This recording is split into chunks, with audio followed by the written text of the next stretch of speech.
Hello and welcome to another segment of Western Wisconsin Journal. I'm Jamie Johnson, the legal and government correspondent, and it is spring election season, and we've been interviewing candidates. Today, our guest is no stranger. It's Mayor Rich O'Connor. Mayor, welcome to the show. Jamie, thank you. As always, it's a pleasure to be here. Yes, well, I think I've interviewed you the second most of anyone on the show. Dean Knutson is the only one that has more interviews, but this is about the mayoral race. Obviously, you're running for re-election. So how many terms has this been? I've been in office 3 terms, 6 years. Okay, so they are 2-year terms. And well, let's just refresh the viewers as far as your background and qualifications. And then I want to get into, why would you want this job again for another term? Okay. Okay. Well, my background, I grew up in St. Paul. My wife and I moved our family here to Hudson in 1999. We have 3 kids. 2 of them went to the schools here in Hudson. And I used to work for a company, City Street, which is part of Citigroup. I was a senior vice president with them for many years, and then went to M&I Bank. I was a regional vice president with them, and then started my own business, which is what I'm doing right now as a financial advisor. Prior to that, 12 years in the Minnesota State Legislature. All right. Well, sometime I'll have you back, and we'll talk about that financial advising, because it's very interesting times. Yep. But happens to qualify you, pretty well when it comes to managing big budgets like you have for the city of Hudson. So tell us a little bit about the accomplishments that you've had over these last 6 years. Yeah, thank you. Well, when I first ran for office, there were a few things that I thought needed to be done. Number one, the top of my list back then was the dog track. It had been laid idle for, 20 years perhaps, and was not productive as a tax generating site, and we needed to get that to generate good tax revenue. So that's well underway right now, I'm happy to say. That was a great accomplishment. Public safety has always been at the top of my list as well. We got to keep the residents here, as well as visitors to our community, safe. And they have to feel safe. Not just keep them safe, but they have to feel safe, or they won't come here, and they won't live here. And so that's been important. I'm a big supporter of our police department, of our fire department, of our EMS service. We've added police since I've started. I think we've added 4 officers, a drug detective and a community liaison officer. With respect to the fire department, we moved the fire station out of downtown and put it in a more centrally located place that will be suitable for us probably for the next 50 plus years. Provides quicker response times. It's easier for our volunteers to be able to get in and out, get the trucks in and out, and get to where they're needed as quickly as possible. EMS, it was quite an ordeal. It needed to be done. We had a great EMS service, but we were really having a hard time staffing it, and we would not have been able to pay for it over a period of time. We would be at levy limits or over levy limits right now if we tried to continue to pay for that. So that ended up saving the city some money. A lot of money. Money. We have partners in that too, and over the past two and a half years, we've saved us and them over $1 million. So that's important as well. Lakefront Park was part of my vision. We are a river city, right? Right. And that's what drew me to Hudson in the first place. There's a romantic side of river cities. There is a romantic side to Hudson being a river city. But like most river cities, Hudson had kind of turned its back to the river, to the main avenue to get access to Hudson in the very first place, right? Until roads came through, railroads came through, and then everybody turned their back to the river.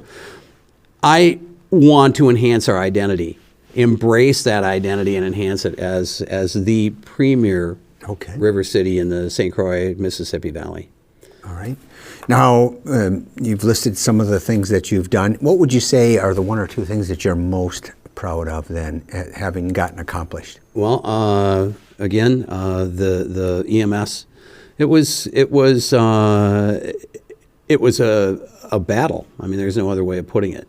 And it was an ongoing discussion for a year and a half, probably, Yep. Well, 2.5. Is that all? It seemed like it was a lot longer. It started. Would have been 2.5 because we started contract negotiations Okay. with the hospital for a full year, and then brought it to a vote, and then after that. So you're pretty confident it was not a rushed process? Oh no, it was not at all. And everybody that I know of is very happy with the outcome. Again, we reduced the response times by half. We went from 9.5 minutes down to 4.5 minutes. That saves a lot of lives, and that's critical. So I'm proud of that. It took a while, but we were persistent, and I think everybody's happy with the service that we So have. if you've had some things that you've accomplished, why not just call it quits after 3 terms and call it good? Why Well, are you because running for a 4th term? There are still some things that are out there that need to be done. Public safety, there are some things that I want to do there.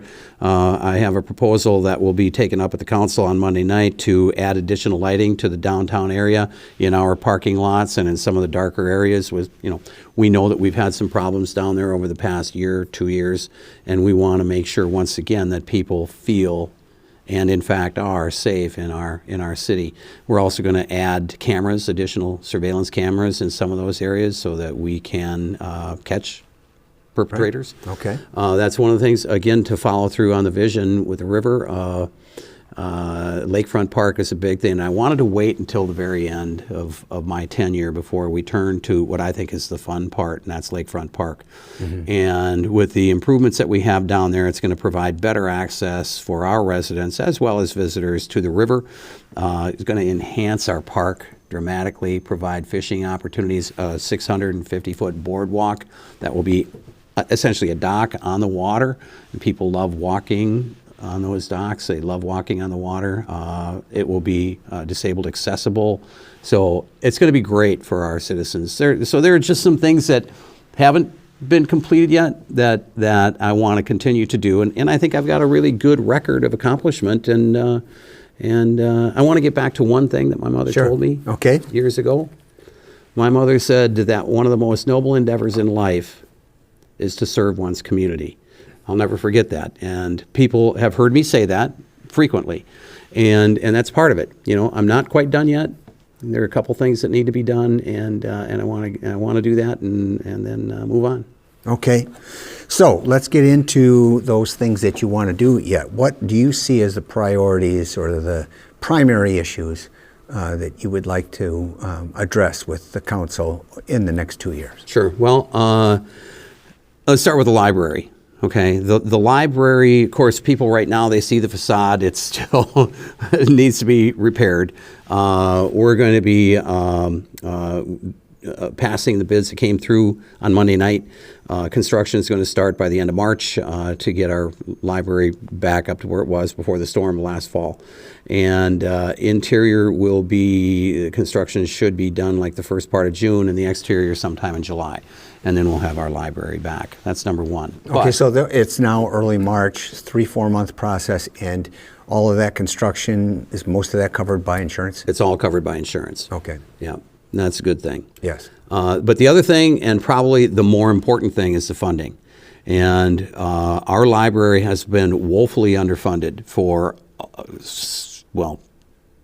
a long time. It goes back at least 2 mayors, right? Absolutely. And we've been trying to get a fix for it, and most everything that we've had so far is Band-Aids. The Band-Aids have worked, but we need a permanent solution. And I've been working with our state representative, our state senator, our municipal partners, North Hudson, Town of Hudson, St. Joe, and how about the county?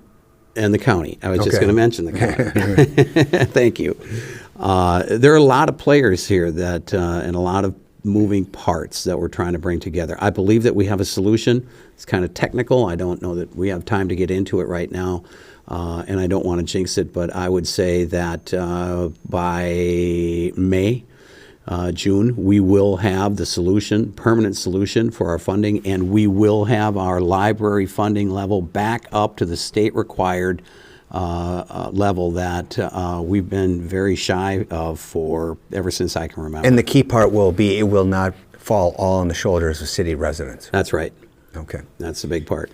So, all right, library number one, and you had mentioned about your priority of public safety and Yeah. what you've accomplished up to this point. Where do you see it going from here?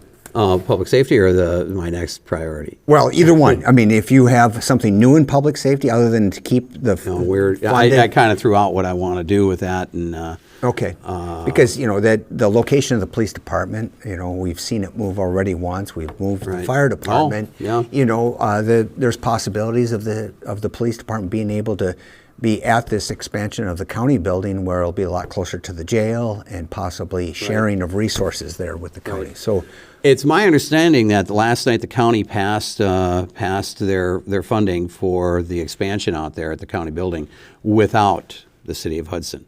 So we do, sometime in the future, we're going to have to find a different location for the police department because it's getting too big. And of course, the library would like to expand over into that space too. So we're actively looking at what we're going to do. It's something that's part of the process, and we'll take our time. it's just not in the immediate future. No. Okay, very good. Taxes I'd like to talk about, if we could. You did mention off camera, taxes are becoming a bigger issue as you've gone door to door and you've listened to folks. Yep.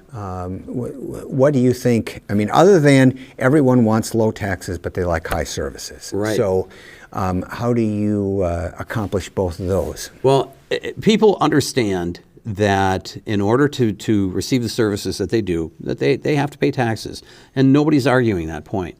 They're very concerned that taxation is getting pretty high, especially because the values of the homes here have skyrocketed. Right. And they're paying what I hear is exorbitant taxes. So, and then you couple that with the inflation factor, and we have some real fears by people that they're not going to be able to stay in their homes, and I don't want that. I want them to understand that when it comes to city taxation, we've talked about some of the things that I'd like to do, some of the things that we're doing. I want people to understand that we are not increasing taxes for these things. People say, how do you do that, right? Well, Right. it's kind of like the Lakefront Park, why we waited to now to do it. Because we created a tax increment finance district downtown that ultimately we had planned would be able to finance any other work that gets done in Lakefront Park, because any additional, our increment from tax increment financing must be spent within that tax increment finance district, increment district, which includes Lakefront Park. So we're not going to have to raise taxes for that. Our increment is going to pay for the boardwalk. It's going to pay for the boat launch elevation that's going to happen this summer. In addition, we've gotten recently $650,000 in grant money coming from the state that's going to help pay for the elevation of the boat launch, as well as help pay for the boardwalk. And that's how we try to do things. We're always looking for ways that we can provide better services, more services, without taxing additionally our residents here. Transportation's a big thing. I want a program. Gentlemen, I don't know, we usually don't name names, but Ramsey Lee years ago asked me, Ramsey. I figured you did, and he asked me years ago if we could do something about transportation for disabled folks, and I hear it about elderly as well. And of course you have other transportation needs out there too, but I want to start with something, and I promised Ramsey we would get something done. And I believe that we're going to have that coming up this fall. I've been working on that for a couple of years now, and again involving the county and some other entities, state, and we've had to do a transportation survey and things like that. So we're putting the pieces together, and hopefully we will have that system in place by this fall. Is it going to cost taxpayers money? Our outlay on this is going to be minimal, and again, it's going to be grants coming from state and federal, and normally they're when you say grants, it means that there's got to be a big share coming from the local unit. Not the case with transportation. Okay. So again, something that we're working on, and another reason I would like to be in office is see this come to fruition. Now, give us some sense, because there's going to be people watching this that aren't necessarily city residents, and I know from talking to folks that somebody that owns a house similar to mine pays more in the city than in the township. We just have a lot less infrastructure, services, et cetera, in town of Hudson compared to the city. But people kind of meld all the taxing entities in their mind. Schools get lopped in with the city and so forth. So out of a typical property tax for a house that's say $300,000, how much tax would there be for city, going to the city. You can figure about 2%, Okay. okay, overall for your property taxes, right in that area. All right. And but again, relative to the taxation that we've done as far as increases, a year ago we had a 0% increase. This year, for this year's budget, we had 2.8% increase. And even though we knew at the time inflation was at, or heading towards 7%, it was close to it.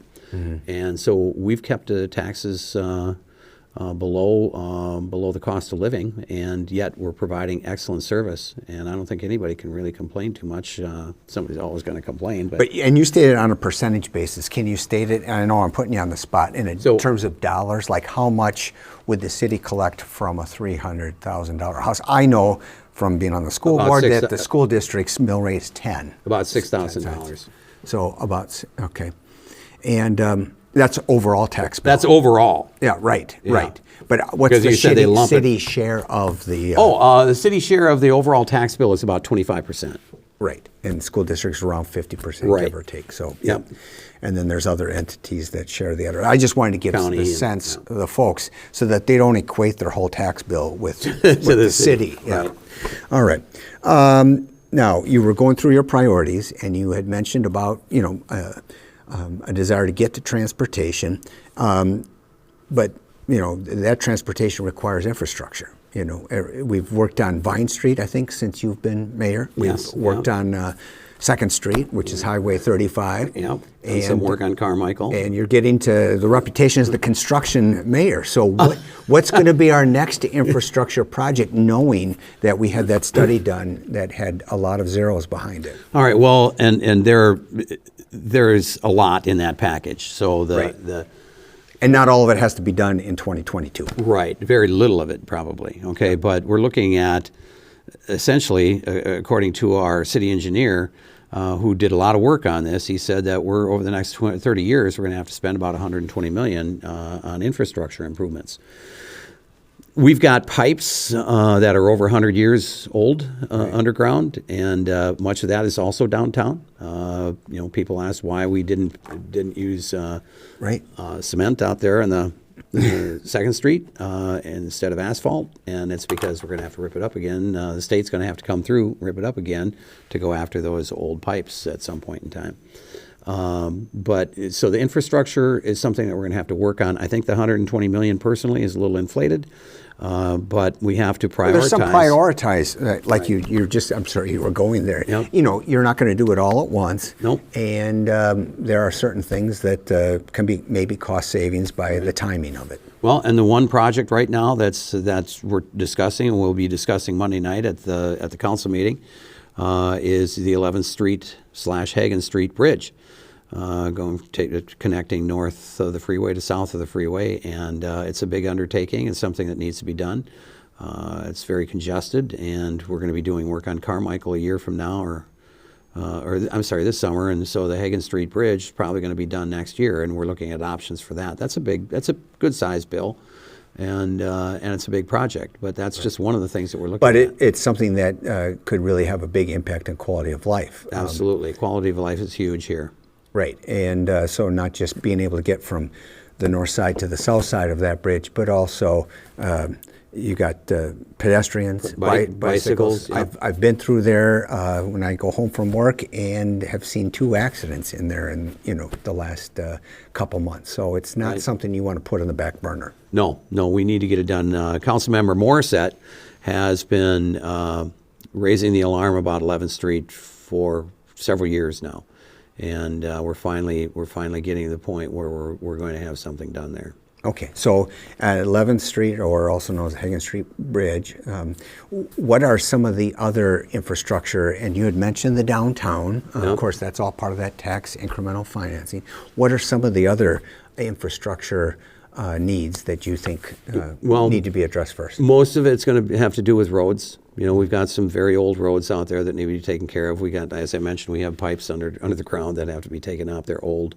We just did a recent GPS on every single pipe, joint, valve that we have in the city, and so we know where they're at. We know how old they are. We know what type they are, and we just start monitoring all of that. That's part of it. Carmichael is going to be a big thing next year as well.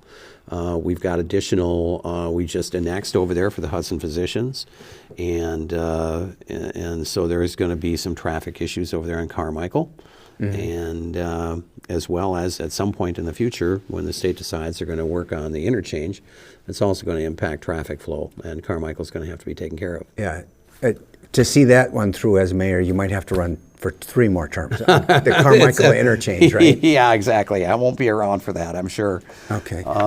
But which brings us to the Hudson Physicians as well. This Yeah, is something you mentioned it, right? And what they're doing over there is very interesting. And what we want from the city, this is part of the vision.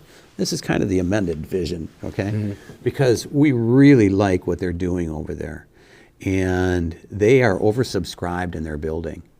And What does that mean? that means that they have more requests to be tenants than they have space for Oh, wow. That's a good place to be. already. I Yeah. mean, and so we have asked them what their thoughts are about turning that into a medical campus. And they said that's kind of where they wanted to go anyway. And so But we already have a medical campus on the south side we of the have interstate. a hospital. Okay. All right, and part of that campus was Hudson Physicians. But if we can bring some other types of things in, perhaps a cancer center, for example, so oncology. Well, what about the Mayo project? Because that's Mayo. even further south of what the hospital is. And east. And east. Right. Southeast, it would be a better description. But yet, you think there's rooms for 3 health campuses? Well, yeah, I do, and I think that that could be part of our identity here, right? Right. That this is the place to go for medical care, quality medical care. Mayo, we have conversations with them about every 6 months, and they have told us they're still committed to coming here, but they have, of course, COVID and everything has intervened. Right. And they have a list, Mayo does, of when we talked to them last time, I think the number was $6 billion in projects that they have on their list of things to do. And again, they're prioritizing, and they're just Right. saying that this hasn't reached the top of their list yet. But it is moving up the list. And so they said it'll be a little while, but they still are planning on coming here. Well- and this, by the way, with the Hudson Physicians over there, could be a little bit of a catalyst to get them moving a little Sure, quicker. because competition breeds quality, right? Yep. So a little bit back to the Hudson Physicians, because it's part of that Carmichael corridor that I like to call it. But are we going to see more street lights on there? Is going to be safe? Because it's only going to increase the amount of traffic on Carmichael, which is already one of the most well-used roads in the state. So when you say streetlights, you're talking about traffic lights? Traffic lights, yes. Yeah, there will be. Traffic lights coming in. I think it's right where at the entrance to the Hudson Physicians at that intersection. And then, of course, we have more land up there that we haven't had requests for annexation yet, but they're coming. And that property, everything east of Carmichael that goes up to the houses in the town of Hudson, is and has been part of our comprehensive plan as far as future annexation. So, Well, and I've had you on before, and you've mentioned how the city's running out of land. Right. Our business parks filled up very quickly, and we just, that section there that's near Carmichael and Vine, it's got the apartment building going up now, and it's already had some beautiful homes being built in there, but there's not a lot of residential. Which is the bigger priority for annexation? Residential or commercial, or? well, it's not like the city goes out and looks for property to annex. We handle annexations as requests come our way, where the property owners would like to be annexed in order to be able to take advantage of our services, and especially sewer and water. Right. Because the bigger the project, obviously, the more they need city water and sewer instead of wells. And Which, by the way, the city water, and you can set the record straight if I'm wrong, but compared to 10, 15 years ago, I've been doing this longer than 15 years, interviewing people, and when we first started doing it, that was the biggest obstruction to further development was, we can't do that because the water treatment facility can't handle it. Right. But that's no longer the case. no, one of the things that got lost, really, I think, in all of the development on Highway 35 going through downtown was the fact that there were some improvements being made to the wastewater treatment plant. And so we're picking up an additional third capacity over there with the addition that we made, as well as technological advances in being able to treat water. With the study before this project was started, there was a study that was done that indicated that with these enhancements that we would be good for, that facility would be good until at least the year 2040, and that includes everything that we've talked about with all the annexations that potential annexations that have been identified in the comprehensive plan, including the property south of I keep saying this is a dog track because that's how I identify it. People down there would like to be annexed. We haven't done that yet, but anything that's identified in our comprehensive You're plan. referring to the red brick area. Yes, exactly. Okay, yeah, right. Gotcha. Anything that has been identified in our comprehensive plan for future growth, future annexation, was included in the study for wastewater treatment. Okay. All right. So including all of that, we're good until the year 2040. All right. So we've touched on public safety, the library, infrastructure, annexation. What else would you like to, and taxes, of course, Yeah. we mentioned. But what else is one of your passions or that you see is in the future here for these next 2 years? Well, I can't say it enough. I mean, I absolutely love Hudson. My family does. Hudson has been very good to me, to my wife, to our kids, and we just want to give back. And that's one of the reasons I wanted to finish up with this term and Okay. the next one. Yeah. And I think the vision that I have, I really, really would like to see working on both ends of the city, right? Lakefront Park on our west side, and over there with the Hudson Physicians facility, and if we could turn that whole area as well as the hospital and Mayo into a site here for a regional destination for healthcare, I think our future is very bright. Okay. And since we have 1 or 2 minutes, I wanted to just speak about your Golden Rule initiative because, we're trying to partner, we being the school district. I was excited about that whole project, and, there are some people that look at it skeptically and so forth, saying maybe it doesn't go far enough and so forth. Can you just speak a little bit about that? Yeah, great. I appreciate that. We had a great first year with the Golden Rule initiative. We were able to get out over 40,000 bookmarks. 250 yard signs were placed throughout the city. And we had stickers, Golden Rule stickers. We had picnics on Golden Rule Day. We had, in our faith community, they had Golden Rule Sunday. And so we had a lot of projects that were going on. You're right. I mean, people saying you're not going fast enough, maybe you're going too fast, maybe you're going in the wrong direction. But I think we had a very successful year. Now, I think it's important to also say that there was no taxpayer money involved in any of this at all. There was no government money involved. Everything was funded, everything I just mentioned was funded through private donations. And because people think that this is an important initiative for the people of our city, as do I, very much. And I certainly appreciate the school being part of this too, because that's where I learned the Golden Rule, was in first grade, and never forgot that. Well, and when it comes to quality of life, it's being able to get along with your neighbors. Yep. I used the Golden Rule at one of our more contentious school board meetings, and it was quite effective, actually. Oh, good. And so I think people recognize quality of life means not just, good roads are important, good infrastructure like the water pipes and so forth, feeling of public safety, and having good schools. And so there's definitely overlap between different jurisdictions. We each got to do our part, I guess. That's right. And you said it. Quality of life is what makes Hudson Hudson. It is our quality of life. And everything that we talk about, whether it's you guys at the school district, us at the city, the people at the county, it's all about trying to make the quality of life better for the people here that we represent.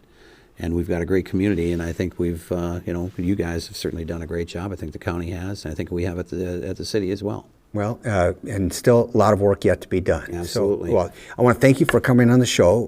Good luck with the election. thank you. I appreciate And we've got basically a little over 1 month, 4.5 weeks, right? Yeah. Election day is April 5th. So I want to remind our voters, get out there and vote. Rich, thanks for coming on the show, and good luck with the city of Hudson and all the work that you're doing. Yeah, thank you very much. It's always a pleasure being here with you, Jamie. Appreciate it. And I appreciate you watching. Continue to watch as we continue with our interviews of candidates, and please get out there and vote on April 5th.